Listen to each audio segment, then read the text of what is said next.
Assalamualaikum warahmatullah. So today we're going to continue with a new topic on understanding requirements. So at the end of this lecture, you should be able to first explain what are the challenges in understanding requirements or trying to get the needs of the stakeholders. The second one is to be able to elaborate the RE activities, requirements engineering activities, and also to derive use case specification that will be using the provided template. First, I'm going to start with the introduction on interpretations of different roles in software development and how do they view the needs of the stakeholders. Okay, the first one is how the customer explain it. Okay, so as what you can see here is that the customer might have explained it in such a way that they might have added some additional things which may not be needed, or they may give less information, they forgot the important information, or they missed out any important information, or certain information that is supposed to be shared with the developers are not being shared. So this is how the customer explain it. So they want swing with 3 stack of layers. Okay, and how the project leader understood it. Say now, instead of getting all the needs of the customer, the project leader might have misunderstood some of the information, and this is how the project leader understood it. Okay, so instead of the 3 stack of the swing, the project leader might have understood it in a different way. And this is how the analyst design it. Okay, because based on the information that the analyst get from the project leader and from the customer, they may have analyzed it, they may have filtered out some information, they may have understood some information in a different way, and this is how they view the system. Okay, so in this analogy is the swing. Okay, so they cut the tree into 2, add branches on the left and on the right, and they put the swing in the middle. So the programmers, how do the programmers code the system or develop the system? So normally programmers, they do not involve in directly with the customer in most of the cases. So the programmer will rely on information on the analyst and translate it into coding. So this is how the programmer implement it. Okay, see that it might not even be working. Okay, the swing is tied to the tree, but it's not properly functioning. And this is how the business consultant describe it. Okay, so they added additional things that may look beautiful or may look more or beyond what the stakeholder needs. Okay, and this is how the project was documented. Okay, you can see nothing. It's not even documented. And what the operations installed. Okay, so they just installed the rope without even the swing. And how the customer was built, like a roller coaster. What does this mean? Okay, it means a lot, right? And how it was supported. Okay, supported means that once you have installed, do you have any support system for maintenance and so on? Okay, basically like they want no maintenance. Okay, but what do you think the customer really wants? Okay, so in reality, perhaps what the customer really wants is just a simple swing. Okay, so what can you learn from these interpretations of different roles in software development? Okay, so it's a challenge to really understand what the customer really want, and if we misunderstood what the needs of the stakeholder, then it may lead to disaster and in the end you may not achieve what the customer really need. Okay, so what our aim in software development is to make sure that we have put the best effort that we can in order to try to understand what the customer really need in order for us to provide a solution. Okay. So there is a joke about the requirements engineering challenge in terms of understanding the needs of the stakeholder. So I hope you can watch this video later on. Okay, so I've provided the link in the lesson. Okay. So just a recap from the previous topic on process models.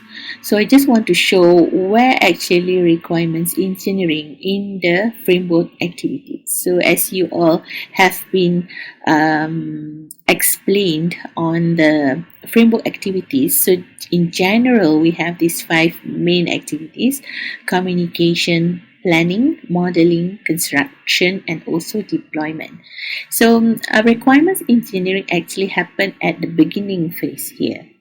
Okay, so different authors, different textbook, different frameworks may use different terms. Okay, but in order for us to study this area, so we have to understand where does the requirements engineering in the framework activities. Okay, they may use different terms, but we have to know where it actually happens. Okay, so what you need to understand is that the requirements engineering activity is important at the beginning of the software development project. Okay, so there are in general 7 requirements engineering activities which start with inception, elicitation, elaboration, negotiation, specification, validation, and requirements management. So these 2 slides are actually a summary of most of the content in this lecture. Okay, so the first one is on inception. So basically in the first task, what we try to do is try to understand the problem of the system that we're gonna provide solution for. Okay, so what basically is the problem that you want to come out with a new system or a new solution? Okay, for example, we are talking about attendance system. So what is the problem with the existing attendance system? Is it because of inaccuracy? Is it because of the use of papers? So you want to reduce the use of papers, or there are cheating cases? Okay, what are the problems with the existing situation that you want to improve? Okay, so normally these problems we need to identify before we proceed to the next step. Okay, because you don't want to provide a wrong solution for a different or a wrong problem. So we need to really understand what is the real problem to be solved. Okay, so when I talk about problem, so it's what I want to say is that problems must be something that we can solve. Okay, using systems, not something that is beyond our control, or something that we cannot solve. Okay, for example, in terms of medical conditions, okay, not something that we can solve, but we can deal with the information. We can improve the information, the way it is presented or the way it is processed, and so on. Okay, so we need to also understand who are the stakeholders, who are the people who want to use this solution. Okay, because in the end they are the real user of the system. They are going to use the system, not us, not the developers. Okay, the nature of the solution, okay, that is desired. Do they want a web-based system, okay, or an app, a mobile app, or is it cloud-based system? Is it enterprise solution? Okay, so what kind of nature of the solution that is needed? Okay, so during the first step, it is very important that we have good communication skill in order for us to approach the stakeholders and to get the right information from the right people. Okay, so we will see these activities again in the following slide. So these are just like a summary of all the activities in requirements engineering. Okay, so the second one is elicitation. Okay, sometimes certain textbook will use the term gathering. Okay, so requirements elicitation is about the techniques that we're going to use in order to get the information from the stakeholders. So there are many elicitation techniques available, and each of these techniques has its own strength and weaknesses. So in order for us, remember that the aim that we need to achieve here is to get the right information from the right people. Okay, so or people or source. Okay, so in order for us to reach to the right information and to the right source, we need to get to use the right or the accurate elicitation techniques. Okay, there are certain techniques that cannot allow us to get the accurate information. Okay, so for example, if you want to know details of certain tasks, okay, so you cannot get it through an interview.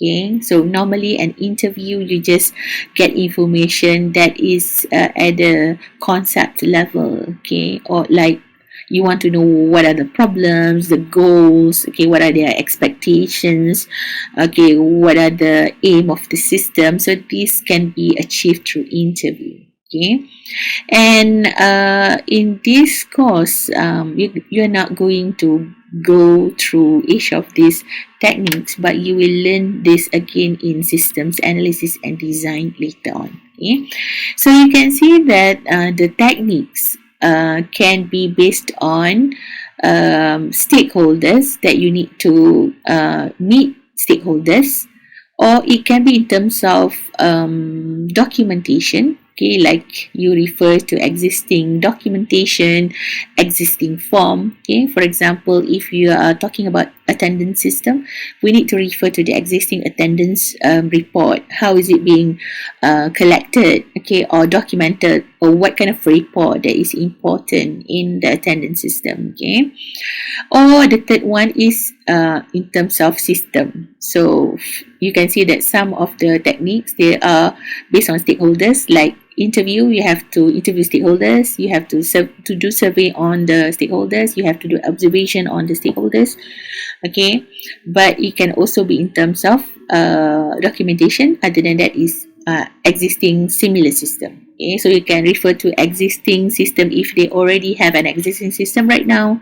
So how do they deal with the process? What are the limitations and so on? Okay. And the third one is elaboration. After we have collected all the information from the elicitation activity, so we need to represent that information into some kind of representation. Okay, so this process is called elaboration. So in order for us to represent the information into some kind of model, you need to have some information into what kind of model that can be used to represent what kind of data or information or function or behavioral information.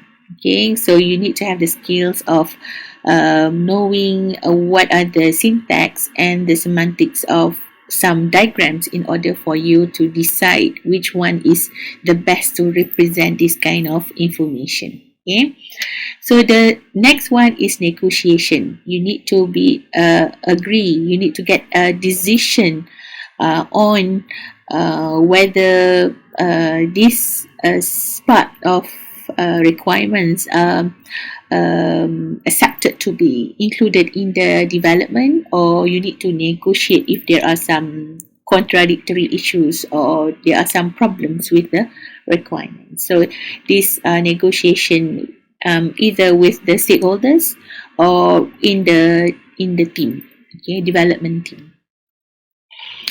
After we have done the negotiation, okay, and we can also start off with documenting the information. So this is specification activity. So it can be any form of written documents, modeling, or it can be set of mathematical statements. It can be use cases, which you will learn later, or it can be in terms of the analysis of the prototype or preliminary prototype, or any existing artifacts or documentations that are relevant to be used for explaining or documenting the system to be built. Okay, and the next one is validation. So this is a review or evaluation mechanism that we use in order for us to find any errors in the content. Content means the requirements or the interpretations of the needs of the stakeholders. Areas where we need clarification, areas where we have missing information, or there are inconsistencies in the products or in the requirements or in the documentations, or conflicting or unrealistic requirements, which means that we will not be able to implement this kind of requirement. Okay, so that is on validation, or similar to evaluation or a review. Okay, and finally, the requirements management. Okay, so requirements management is more about managing all the requirements or documents or dependencies between the requirements, and also between requirements and also any documentation that are relevant to the requirements. Okay, so we can do this requirements management activity by using software or tools that can help us to be much more effective. So if we are dealing with big projects and we have thousands of requirements, it is not effective to manually handle these requirements. So we need to use case tools or software to help us to be more productive. Okay, so I just want to take note that although the way I explain these activities are like in sequential, but some of the activities can be done in repetitive or iterative manners. Okay, or it can also be done as a whole process. For example, requirements management, it need not to be done at the end. It can also be done from, let's say you start with elicitation, okay, and you need to manage all the information. Okay, so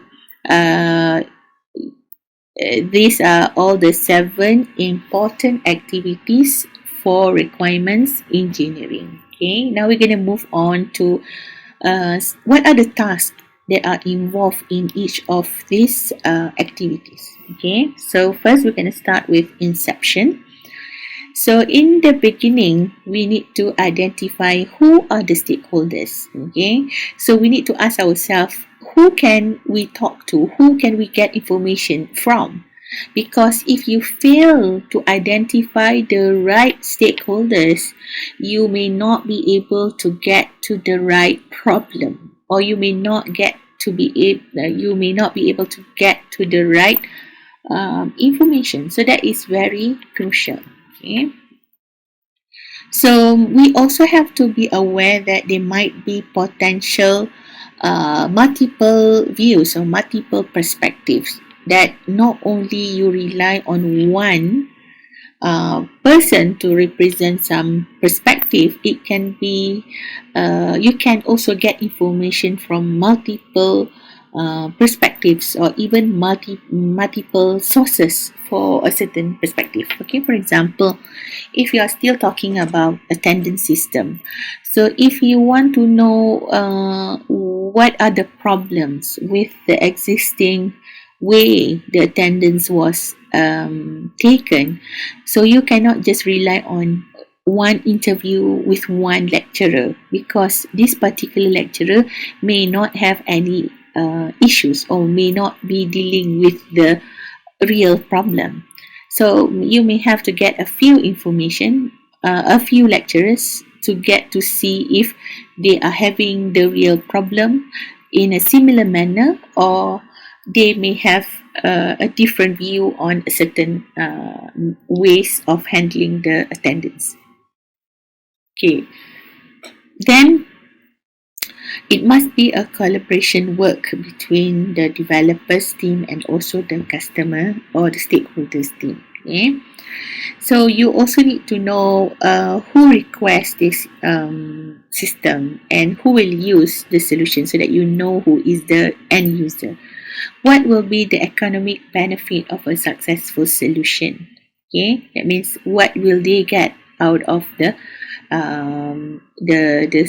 solution? Okay, is there another source for the solution that you need? Okay, is there any existing similar system that you can use? Okay, so the second step is elicitation. Okay, so in elicitation, now that you have understood or understand who are the stakeholders, now you need to detect or identify what the goals of the problem. Okay, and the you need to identify the problem and then propose the solution, and also negotiate on different approaches and come up with some set of preliminary solutions, initial solution. Okay, so I think what we can also say about the goals for this elicitation is to make sure that you are able to use the right techniques, okay, elicitation techniques, to get to the right accurate source. Okay, so you can have meetings with the stakeholders. Okay, and you prepare all the rules, and also who will be involved in each of these techniques. Okay, for example, you are going to do a workshop or a brainstorming or an interview. So or you have a JAD session, joint application development workshop. So you need to have proper roles in the workshop. Okay, so you need to have some tools, okay, like flip charts, okay, stickers, or documentation, in order for you to achieve or utilize the technique. So in elicitation, we also need to define what will be the outcome of this. Okay, for example, the statement of need and feasibility. Feasibility means that you provide statement that is doable to be implemented, okay, within the duration, within the constraint. It can be duration in terms of time, can be in terms of money, financial, okay, or it can also be in terms of your resources. That means, are you capable of providing such a solution to your stakeholders? Okay, and then statement of scope. What should be included in the system? What is beyond the scope of the system? Okay, a list of customers or users or stakeholders, okay, who will be involved in the requirements elicitation, and a brief description of the technical environment information, list of requirements. Again, this is the expected outcome from elicitation activity. Okay, set of usage scenarios, or if you have developed any prototype, to come up with some visual representation of the expected system. Okay, so we move to quality function deployment. So there are certain tasks that is important. Okay, the first one is function deployment. So it determines the value as perceived by the customer of each function required for the system. So the customer will decide the value of each of the function, whether they see this as important or not. Information deployment, so we identify the data, objects, and events. Task deployment, we examine the behavior of the system, and also value analysis, we determine the relative priority of requirements, whether high, medium or low.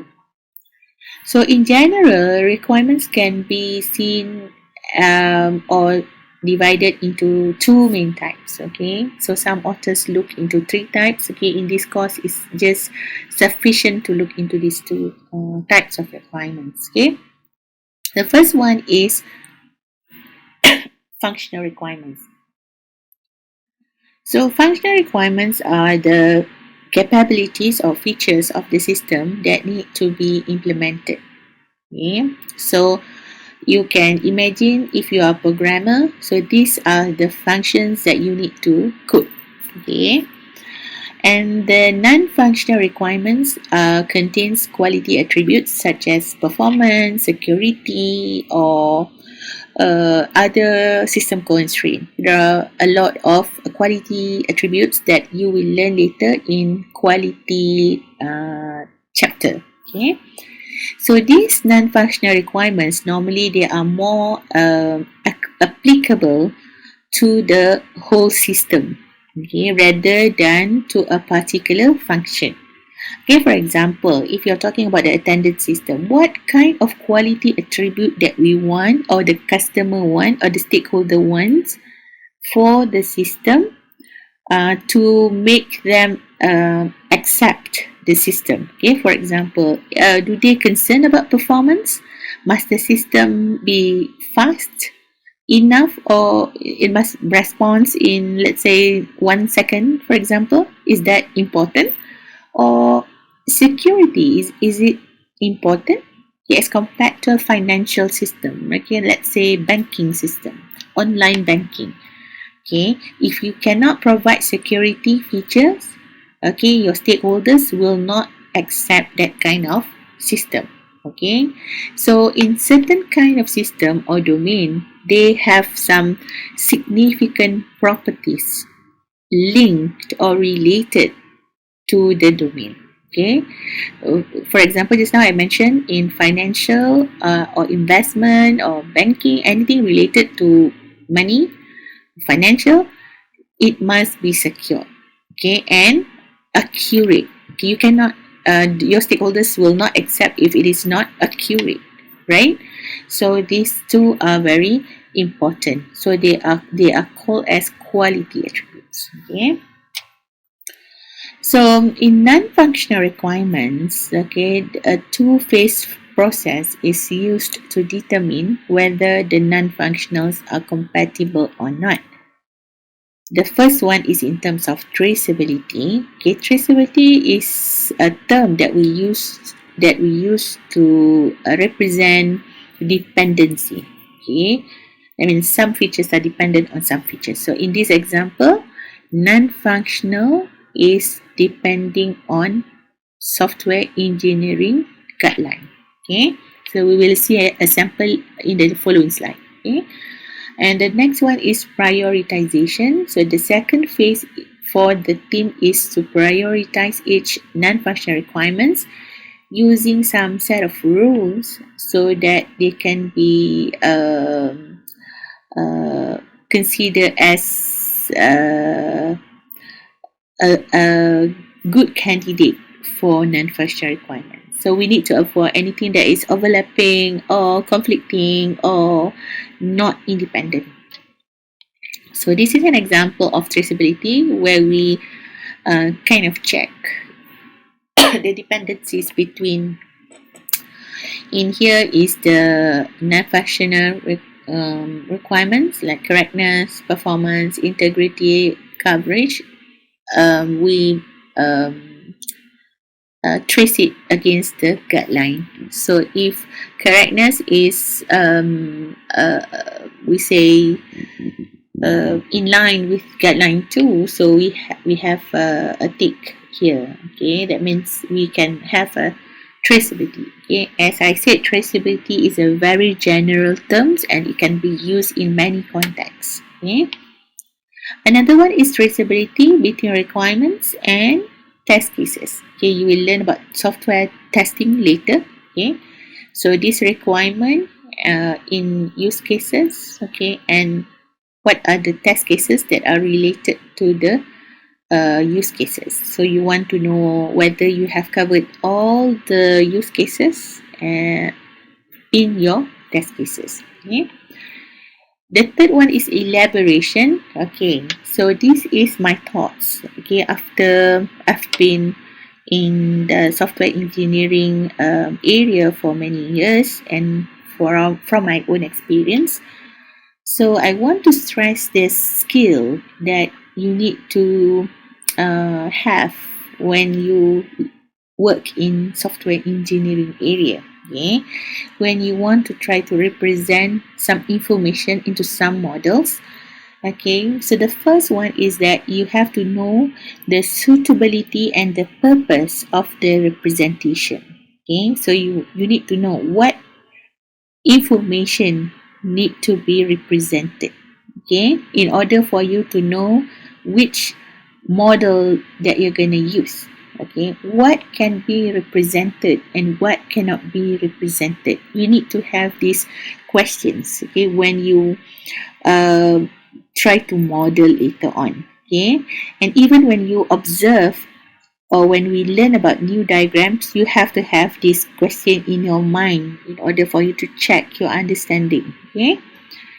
The second is that you have to know the syntax and semantics of the model. Okay, the first one, the syntax means what are the elements of the model that you are using. Okay, let's say you take one model, use case diagram later on. What are the elements in the use case diagram? Okay, we will learn about that later. Okay, that means the shapes. What are the shapes used in the model? What are the arrows used? What are the lines used in the model? Okay, and the semantics is about the meanings of each of the elements. Okay, what does the rounded rectangle shape means? What does the arrow means? Okay, what is the box means? So you need to know the syntax and the semantic of each of the diagram. And what are the rules? Okay, you have to know, ask yourself whether you know what are the rules that you should follow, okay, in the models, okay, how the elements are used. Okay, so from this topic and the following topic, you will be introduced to a few diagrams and you can be confused, okay, when you look into these many diagrams and you may not be able to really understand how to use it. So these three statements are important for you to digest and to use it throughout these two chapters. Okay. So then in elaboration, this is where we try to represent the information, okay, into some diagrams. Okay. And because we are in requirements engineering, all the diagrams that we produce will be, sometimes they are called as analysis model. Okay. So in the textbook, it divides the model into four.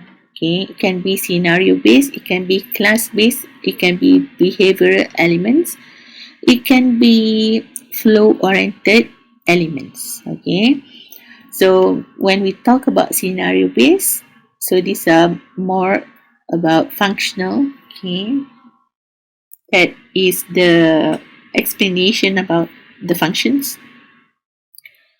and they use the use cases. Okay, so these use cases are descriptions of the interaction between an actor and the system. The class-based elements is relevant to the scenario.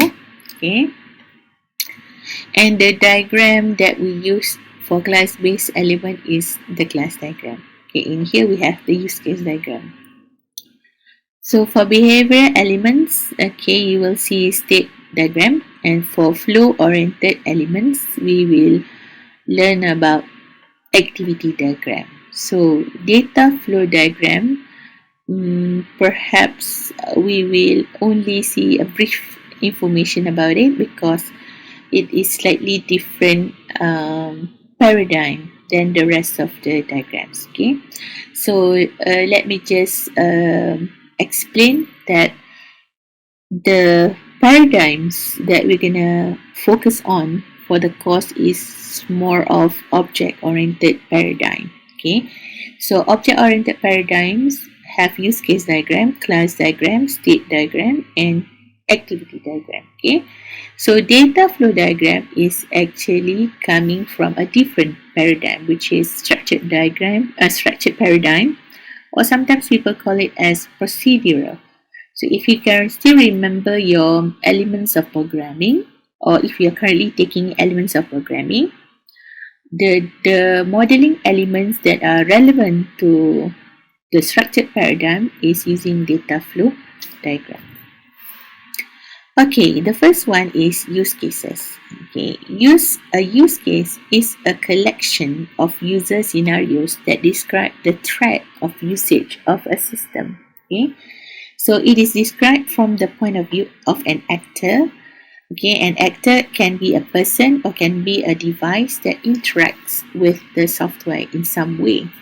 So a scenario contains the information about the actors, okay, the goals, the preconditions. Okay, preconditions meaning that before you perform certain things, what are the preconditions? Okay, for example, if you want to withdraw money, what is the precondition that you need to have before you withdraw money? You need to have the card, you need to have the account in your balance, okay?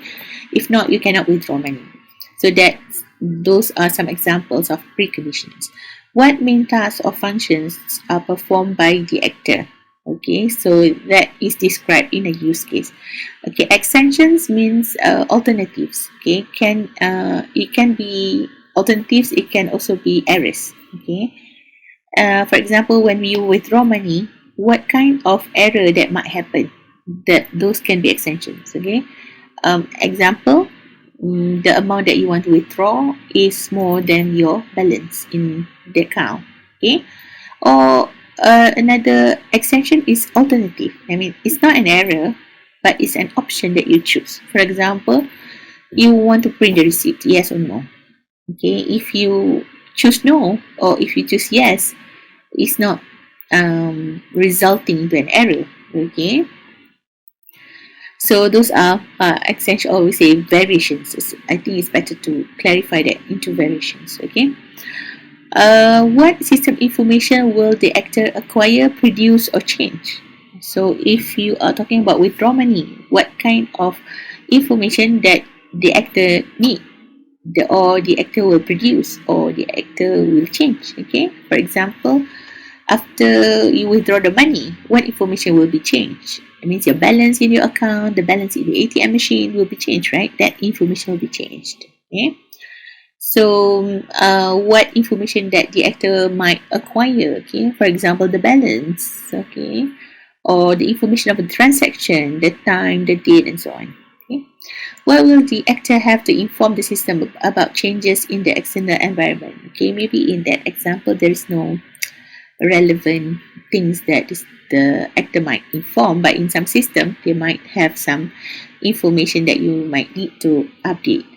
Okay, what information does the actor desire from the system? Okay, so we have seen here acquire. Okay, and does the actor wish to be informed about unexpected changes? So if there is any some unexpected error, okay, does the actor wish to be informed or not? Okay, so this is very important, and you need to really do exercises, apply in your assignments, do it in your projects, and only you will understand the concept of use cases. Okay, so I provided a template for the use case scenario, but before that, let's look at a sample of a use case diagram. Okay, so this diagram is called a use case diagram. So remember the skills that I mentioned in the previous slides. What you need to know is about the purpose of the diagram. okay, the syntax and the semantics of the diagram. So when you look at the diagram, first you see that they must have some shapes, so some elements, okay. So those are the syntax. So see that there is like the stick man, okay, here the stick man, and there is a rectangle here, and we have this ellipse, okay. So and we have the box, and we have the lines here, okay. So what these shapes that I've mentioned just now, those are called syntax, okay. So when people define the diagram, they have set certain rules, okay, and these rules are including the shapes, okay, of the elements. So the shapes, if it is ellipse, that means we have to use ellipse. You cannot use any other than that, okay. If the actor is defined in a stickman, then we have to follow a stickman, or optionally we can use rectangle. So we have two syntax to represent actors, okay. So this can be actors, okay. So when I say this stickman is an actor, so actor is the semantic of it, okay. So it's the meaning of the stickman. Okay, what does this rectangle means? Okay, the meaning, the semantic of this rectangle is the scope of the system. That means anything beyond or outside this is not considered in the scope of the system, okay. So a use case diagram consists of use cases. Each one of these is a use case, okay. So a use case is represented in an ellipse. An actor is represented in stickman, and the scope is represented in a rectangle box, okay.